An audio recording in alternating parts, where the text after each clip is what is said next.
Hello दोस्तों, कैसे हैं आप सभी? उम्मीद करता हूँ आप सभी अच्छे होंगे। आज अपने सीरीज में हम अगला टॉपिक लेके कि आधुनिक कृषि का इतिहास आ गए हैं।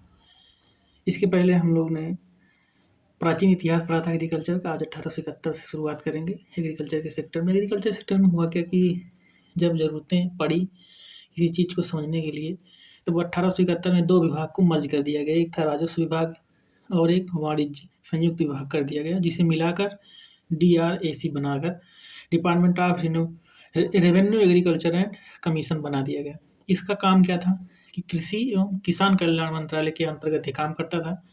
गाँव में जाके डेटा कलेक्ट करना और उसका एनालिसिस करना कि किसान कौन से किसान मध्यम वर्ग के हैं, उच्च वर्ग के हैं, इनके पास खेती नहीं है, ऐसे-ऐसे किसानों का ये लोग सर्वेक्षण करते थे। आगे हम लोग चर्चा करते हैं फिर नेक्स्ट में। इसमें 1874 में बिहार में एक भयंकर अकाल पड़ा। अकाल इसलिए पड़ा कि इसके पहले जो है 1872 में मानसून में अच्छी खासी बरसात हुई थी, तो जो फसल थी अच्छी हुई थी, लेकिन 1873 में ऐसा हुआ कि सामान्य वर्षा से 25% कम 50 25% से कम वर्षा हुई, जिसके कारण फसल उगी ही नहीं। उसकी वजह से अनाज हुआ नहीं, तो अकाल पड़ गया। बहुत लोग खाने के लिए मर गए, लगभग 50 लाख लोग अधिक मरे थे। ये तो आंकड़ा है, आप ही जानते हैं कि आंकड़ा कितना सही होता है। आंकड़े हमेशा कम ही दिखाए जाते हैं। तो 50 लाख लगभग अभी जो डाटा मिला है किताबों से, तो उसमें यही दिखा रहा है। आगे जो है फिर इसमें क्या हुआ कि उस समय लेफ्टिनेंट थे टेम्पल, रिचर्ड टेम्पल। तो इन्होंने क्या किया कि बर्मा से अनाज का आयात किया। 450,000 टन आया था अनाज अकाल में राहत के लिए। उसके बाद हम बात करते हैं 1875 में। 1875 में फिर इसी को देखते हुए, भयंकर अकाल को जो बिहार में हुआ, इसको देखते हुए आईएमडी की स्थापना कर दी गई, भारतीय मेट्रोलॉजिकल विभाग। इसका जो है अगर देखा जाए जर्नी तो बड़ी कष्टदायक है। ये खुद ही नहीं समझ पाई कि अपना मुख्यालय हेडक्वार्टर हमें रखना कहाँ है।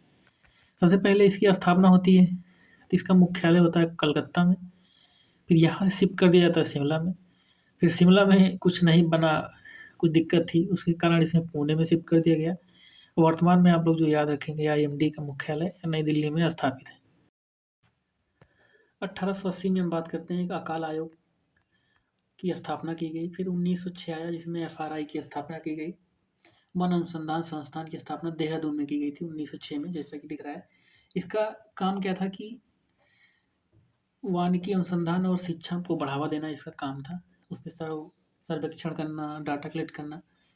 और इसको जो है 1878 में स्थापित तत्कालीन वन विद्यालय का एक नया रूप था, जिसे सर बैंड्रिज के मार्गदर्शन पर स्थापित किया गया था।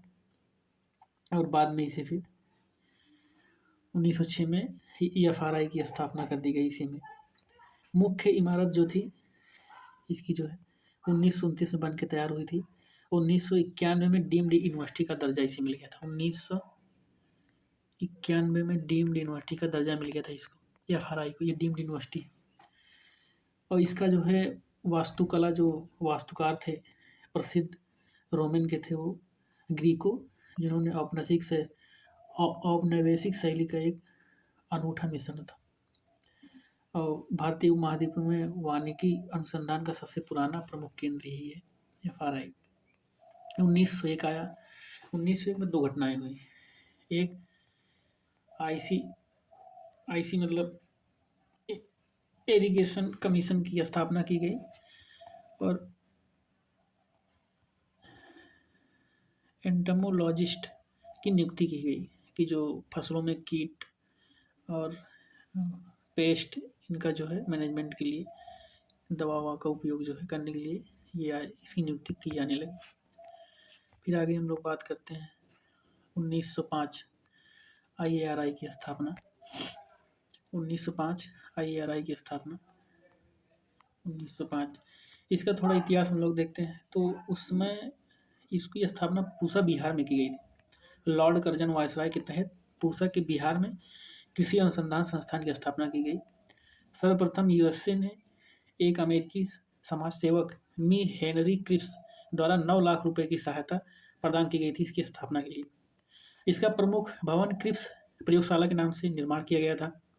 1911 में एआरआई को इंपीरियल एग्रीकल्चर रिसर्च इंस्टीट्यूट के रूप में नामित किया गया। 1934 में पूसा के मतलब बिहार में पूसा के भयंकर भूकंप आया, उसके कारण इसकी इमारत जो है क्षतिग्रस्त हो गई थी।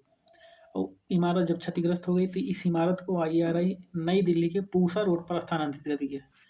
तो वर्तमान मुख्यालय इसका कहाँ है? दिल्ली में। वर्तमान मुख्यालय इसका दिल्ली में, पूसा रोड दिल्ली में कर दिया गया। 1936 में बी विश्वनाथ आईआरआई से पहले भारतीय निर्देशक थे, मतलब बी विश्वनाथ पहले आईआरआई के निर्देशक थे। 1947 में आईआरआई का नाम इंपीरियल कृषि अनुसंधान संस्थान से बदलकर आई इंपीरियल जगह इंडिया जोड़ दिया गया, तो इंपीरियल कृषि अनुसंधान संस्थान बन गया। अब इसका नाम है इंपीरियल जगह भारतीय, मतलब भारतीय कृषि अनुसंधान संस्थान। और 1958 में आईआरआई यूजीसी अधिनियम 1956 के तहत डीम्ड विश्वविद्यालय के रूप में मान्यता प्राप्त कर दी गई, जिसमें पीजी स्कूल की स्थापना की। 1919 एग्रीकल्चर को राज्य का विशेष दर्जा मिल गया, राज्य का विषय बना दिया गया, जिससे संवैधानिक सुधार किए जा सकें। नेक्स्ट स्लाइड पे आते हैं हम लोग। 1920 आया गुड़गांव प्रोजेक्ट, ये ऐसे ही याद कर लो, ये एग्जाम में पूछे जाते रहे हैं। गुड़गांव प्रोजेक्ट जिसको ब्रेन ने स्टार्ट किया था, एफएल ब्रेन। और फिर 1921 में 3-4 परियोजनाएं चली, जैसे एक था सेवाग्राम, गांधी जी ने शुरू किया था। Shanti Niketan project RN. टैगोर ने, मार्थेंडम प्रोजेक्ट हैज ने, सस्पेंसर हैज। और आईसीसी में ICCC की स्थापना की गई। इसका फुल है इंडियन सेंट्रल कॉटन कमेटी की स्थापना की गई। इसको क्या हुआ, भारत में पहली बार फसल कमेटी बनी थी। आईसीसी फसल कमेटी पहली बनी थी किस पे? कपास पे। उसका नाम था इंडियन सेंट्रल कॉटन कमेटी। आगे बात करते हैं हम फिर 1906 रॉयल आयोग ऑन एग्रीकल्चर की स्थापना, RCA, इसकी स्थापना किया था लिन लिथगो ने। फिर 1920 ने रॉयल आयोग ने अपनी पहली रिपोर्ट प्रस्तुत की। ब्रिटिश भारत में कृषि और ग्रामीण अर्थव्यवस्था का मौजूदा जायजा लिया गया था इसमें। तो ये वीडियो कैसा लगा? धन्यवाद आप सभी का अपना कीमती समय देने के लिए।